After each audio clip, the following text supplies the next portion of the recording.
નમસ્કાર. ભારતની આઝાદીની લડત આ શબ્દો સાંભળીએ ને એટલે તરત જ મગજમાં શું આવે? દેશમાં થયેલા આંદોલનો, ખરું ને? પણ શું આ લડાઈ ખરેખર ખાલી ભારતની જમીન પર જ લડાઈ હતી? આજે આપણે એ જ સમજવાના છીએ કે આ સંઘર્ષ કેવી રીતે એક નહીં પણ બે મોરચે લડાયો હતો. એક અહીં દેશમાં અને બીજો દેશની બહાર. તો સવાલ એ જ છે કે આઝાદીની આ લડાઈનું સાચું મેદાન હતું કયું? શું એ ફક્ત ભારતના ગામડા અને શહેરો જ હતા કે પછી એનું કેન્દ્ર બીજે ક્યાંક પણ હતું? અને જવાબ છે કે આ સંઘર્ષની કોઈ સીમા જ નહોતી. હા, એ ભારતની ધરતી પર તો લડાયો જ, પણ એની સાથે જ લંડન, પેરિસ, જર્મની આવા કેટલાય શહેરોમાં એની જ્વાળા ભભૂકી રહી હતી. મતલબ કે દેશમાં અને વિદેશમાં અસંખ્ય વીરોએ આઝાદી માટે પોતાનું બધું જ દાવ પર લગાવી દીધું હતું. તો ચાલો આ સફરમાં આગળ વધીએ. સૌથી પહેલાં જોઈશું કે આ આઝાદીની મશાલ પ્રગટી કેવી રીતે. પછી વાત કરીશું ભારતીય ધરતી પરની ક્રાંતિની. ત્યાર પછી પહોંચીશું વિદેશ, જ્યાં દેશનો અવાજ ગુંજી રહ્યો હતો. અને છેલ્લે આ અમર વારસા પર એક નજર નાખીશું. ચાલો શરૂઆત કરીએ પહેલા વિભાગથી, આઝાદીની મશાલ. જુઓ, આ કોઈ એકાદ ઘટના નહોતી. આ તો એક એવી તીવ્ર ઈચ્છા હતી, એક એવી આગ હતી જેણે એક જબરદસ્ત ક્રાંતિકારી ચળવળને જન્મ આપ્યો. અને આ આગ એવી હતી જેણે કોઈ સરહદો ન જોઈ. એ દેશ વિદેશમાં બધે જ ફેલાઈ. બીજો વિભાગ, ભારતીય ધરતી પર ક્રાંતિ. હવે આપણે વાત કરીશું એ પહેલા મોરચાની, જે આપણા જ દેશમાં લડાઈ રહ્યો હતો. એવા બહાદુર વીરોની જેમણે અહીં ઘર આંગણે જ બ્રિટિશ શાસનને સીધો પડકાર ફેંક્યો. ચાલો એવા જ કેટલાક નાયકોને યાદ કરીએ જેમણે પોતાની હિંમતથી ઇતિહાસ બદલી નાખ્યો. અને આ યાદીમાં પહેલું નામ આવે છે વાસુદેવ બળવંત ફડકેનું. એમને ભારતના પહેલા ક્રાંતિકારીઓમાંથી એક ગણવામાં આવે છે. એમણે મહારાષ્ટ્રમાં પછાત જાતિઓને ભેગી કરીને અંગ્રેજો સામે વિદ્રોહનો પાયો નાખ્યો હતો. એમનું કમિટમેન્ટ કેવું હશે એનો અંદાજો એમની આ પ્રતિજ્ઞા પરથી જ આવી જાય. એમણે કહ્યું હતું, જ્યાં સુધી હું ભારતને આઝાદ નહીં કરાવું ત્યાં સુધી મારા કપાળ પર તિલક નહીં લગાવું કે મારા વાળ પણ નહીં કપાવું.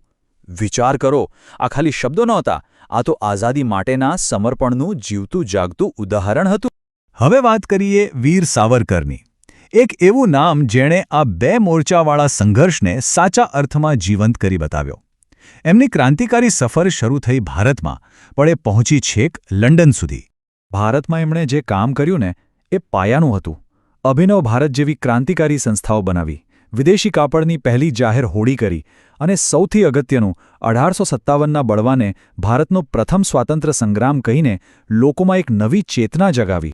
અને હવે એક એવા યુવાનની વાત જેમનું નામ ઇતિહાસમાં અમર થઈ ગયું, ખુદીરામ બોઝ. આઝાદીની લડતના સૌથી યુવાન શહીદોમાંના એક. એમની કહાણી તો બલિદાન અને દેશભક્તિની એક અનોખી ગાથા છે. એક અત્યાચારી જજ હતો, કિંગ્સફોર્ડ.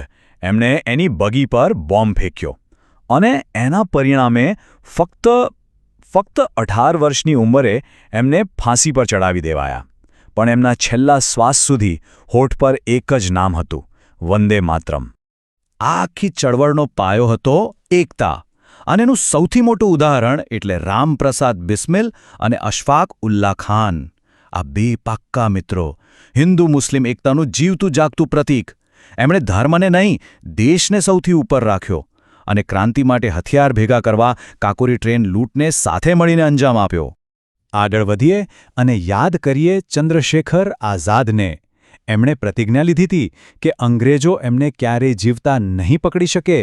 અને સાચે જ એમનું નામ જ એમની ઓળખ હતું, આઝાદ. એમની આ પ્રતિજ્ઞા એમના આ શબ્દોમાં ઝળકે છે. એકવાર એમને પૂછવામાં આવ્યું તો એમણે શું જવાબ આપ્યો ખબર છે? મારું નામ આઝાદ, મારા પિતાનું નામ સ્વતંત્રતા અને મારું ઘર જેલ.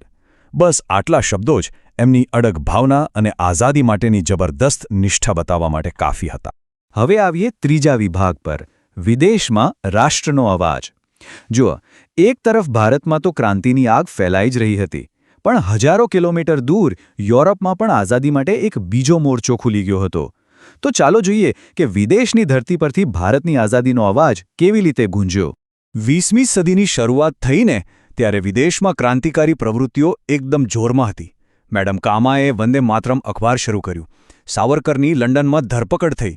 દરેક ઘટના એવી હતી જેણે બ્રિટિશ સામ્રાજ્યને એના જ ઘરમાં જઈને પડકાર ફેંક્યો. અને ક્લાઇમેક્સ આવ્યો 1907માં, જ્યારે મેડમ કામાએ જર્મનીમાં ભારતનો પહેલો ઝંડો લહેરાવ્યો અને પછી 1909માં મદનલાલ ધીંગરાના એ કામે તો બ્રિટનને હચમચાવી જ નાખ્યું. આ બધી આંતરરાષ્ટ્રીય ગતિવિધિઓનું સેન્ટર કયું હતું ખબર છે? લંડનનું ઇન્ડિયા હાઉસ.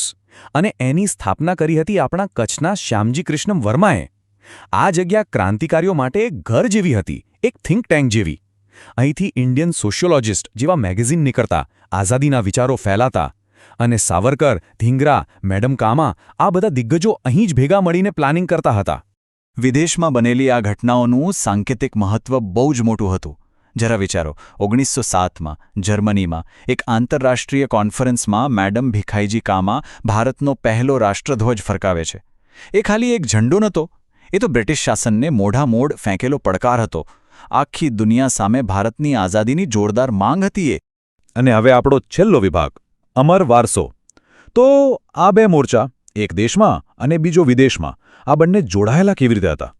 ભલે આ બધા ક્રાંતિકારીઓ એકબીજાથી હજારો કિલોમીટર દૂર હતા, પણ એમના દિલ એક જ મકસદ માટે ધબકતા હતા: ભારતની સંપૂર્ણ આઝાદી. તો આખી વાતમાંથી આપણે શું શીખ્યા? પહેલી વાત, આઝાદીની લડાઈ કોઈ એક જગ્યાએ નહોતી, એ તો મલ્ટી ફ્રન્ટ વોર હતી. બીજી વાત, ક્રાંતિકારીઓએ એક ગ્લોબલ નેટવર્ક બનાવ્યું હતું. ત્રીજું, વિદેશમાં ઝંડો લહેરાવવા જેવી ઘટનાઓ નાની નહોતી, એ બહુ મોટી સાંકેતિક જીત હતી. ચોથું, આખી ચળવળનો પાયો ધર્મ અને પ્રદેશથી પણ ઉપર એકતા પર ટકેલો હતો. અને સૌથી મહત્વનું, દરેક મોરચે લોકોએ જે વ્યક્તિગત બલિદાન આપ્યા એ જ આ સંઘર્ષની સાચી ઓળખ છે. અને અંતે એક સવાલ જે આપણે બધાએ આપણી જાતને પૂછવાનો છે: આ ક્રાંતિકારીઓએ તો પોતાનું લોહી રેડીને આપણને આઝાદી અપાવી દીધી, તો આજે આપણે એમના બલિદાનનું સન્માન કેવી રીતે કરી શકીએ અને એમનાથી મળેલી આ આઝાદીને સાચવી કેવી રીતે શકીએ?